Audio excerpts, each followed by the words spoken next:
During this lecture, we're going to look at why shelter is a priority. Now, I'm going to build on foundational knowledge and a little bit of assumption. I'm assuming that most people understand, at least in concept, why shelter in wilderness survival is a priority. So basically, normally we have a number of priorities, and these relate to the base human requirements to keep a human being alive, so life support requirements. So shelter is usually at the top in most environments, unless we have something that is already providing that particular attribute. And then normally it's water, fire, food. And those bottom three can be malleable, depending on what resources and situation I particularly find myself in. The take-home message is simple though. I need to have those four dynamics, particularly shelter, water and food, in play. Otherwise, I'm going to compromise the health and wellness of my body, and sometimes very quickly. Shelter becomes the dominant need for that reason, because we have a very short, narrow bandwidth that we can tolerate in terms of the fluctuation of temperature range at a core body temperature level. So I'm not referring to what you'd feel with your hand in a topical type of measure. I'm talking about core body heat of a human being. So most of the time we prefer to be around about 37 degrees Celsius. That is our happy place.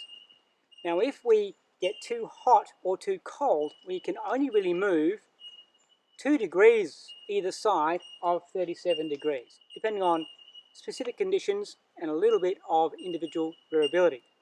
But it's really basically about a 4 degree span or bandwidth of fluctuation that we can control and measure our normal thermoregulation. When we step outside of that, we hit what I call tipping points. Okay, now tipping points are simply where I can take action as I'm descending into hypothermia, so getting too cold, my body's dropping towards 35 degrees Celsius, which is the designation metric for hypothermia. When I'm on my way downwards to that space, I can still take some corrective action. Once I get to that point, I'm usually fairly useless. This is a human generic thing. We are all fairly useless at that temperature. We can't think clearly, we become confused, we make poor decisions, and so on, so on, so on. And as a consequence, I need assistance in the main at that level. So that's why I call it a tipping point. Now, if I don't get assistance and I collapse or go to sleep or become unconscious, I continue to go downwards until I am no longer a viable organism. Right? So that's what happens in hypothermia. The same is conversely true for hyperthermia. So as my body spirals upwards in terms of body heat and is unable to shed that excess heat, I become more agitated, angry, frustrated, confused, and so on until I get to a point, again, a tipping point. Now 39.9, let's call it 40 degrees, is about where most adult human beings are going to come into a crisis point. So this is the next tipping point on the upward spiral. Now beyond that point, I start to move into things like heat stroke. So my ability to regulate my body temperature has completely collapsed. I will stop perspiring, and we lose a lot of our body heat through the process of convection, which we achieve through perspiration. So by having a light layer of moisture on my skin, breeze or even still air can convect away some of my heat. That's why our blood vessels have all the capillary construction that they have in our body, particularly our arms and legs. That's why long, lanky people shed heat more readily than short, stocky people. It's just a purely surface area contextual concept. Right? So this tipping point means I am no longer able to self-help either, and I require someone to sit me down, calm me down, give me a drink of water, and start to increase the surface area and convect water, or keep me moist and damp, so water is taking away that heat as it convects away in the atmosphere. So that's how we do it. Now, when we're in a survival crisis and the weather is particularly challenging, we need to do one of these two things all the time. depending on the particular circumstance. We need to either keep ourselves warm and protect ourselves, or keep ourselves cool and protect ourselves. Now, in the harsh Australian arid outback, we often need to do both at once, because at night it drops to 0 degrees in some places, in very, very remote areas, and during the day we're in temperatures, external temperatures, upwards of 50 degrees. So it's this contrast, and our bodies are really quite poor at adapting to it rapidly, particularly if we're under stress. So we need to protect that 4-degree parameter all the time. From the cold side of things that will help us or help us to understand what we need to do. If we are wet, remember we've discussed that convection is how we lose heat. So if I'm trying to keep warm, I need to stay dry and I need to stay out of the wind.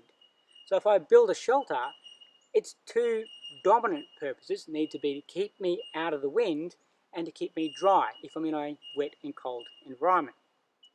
Now, if I can achieve insulation as well, which helps me make an airspace around me that my body heat can shed heat into and I can retain it, that will also help me keep warm. It's like being inside a sleeping bag. That's the basic premise of how they work.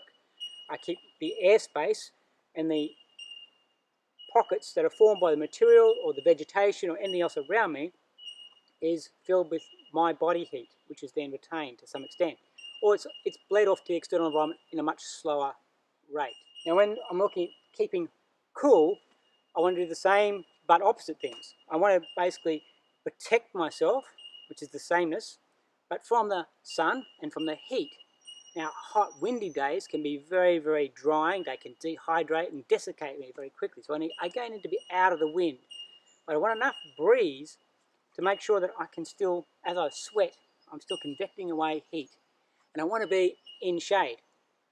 Okay, so I wouldn't necessarily close in the sides of a shelter in a very hot set of conditions, would I? So I just want sun shelter most of the day. Open sides to allow the breeze to come in, but I want to stay away from those really hot, dry winds. So we're using shelter as a consequence to manage this 4 degrees of fragility that a human being experiences. Keeping in mind, if we have only got the clothes we're standing up in, we don't have a lot of resilience in that space. So we need to make sure that we can modify the external environment to manage these needs. The use of clothing is our first line of shelter. So if I'm in a completely primitive environment, in terms of I've just busted out of a POW camp, I'm essentially naked, one of my highest priorities is to get myself some layer of shelter, whether it's vegetation, animal skins, which is a lot of work to actually achieve, or I need to scavenge something else that's going to make some kind of shelter for me, or worst case, I put up with it until I can stop and I construct a shelter. And then I use that construction to help me manage my core temperature. So in summary, we need to construct shelter, and shelter remains a survival priority because we have such a narrow bandwidth of fluctuation of our core body temperature before we hit these tipping points and become unworkable. So we need to keep a firm grip on this 4 degrees of variability in human core temperature. That is why shelter is always usually the top priority in most survival situations.